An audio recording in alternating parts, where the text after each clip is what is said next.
everybody, Zach with Pavati Marine out here at the river today. I've got one of our 2017 Warriors out here with a front heater kit. It's got a nice Mr. Buddy head heater bracket up underneath the bow.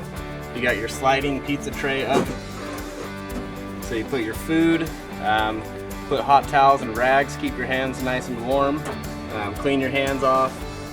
You can cook anything from breakfast burritos to cinnamon rolls to chocolate chip cookies, simply just by turning on the heater. We got an in-floor system where the hose runs underneath the floor, so it's out of the way, not a tripping hazard, but you got access to heat up front for your passengers if they want to just get warm or if they want to cook something to eat on the river.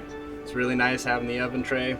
If you're not using it as a pizza oven, it's also a great place to store extra stuff, extra gear, keep it out of your way. Close it up and you're good to go. That is our front heater kit system in our Pavati boats. Thanks everybody.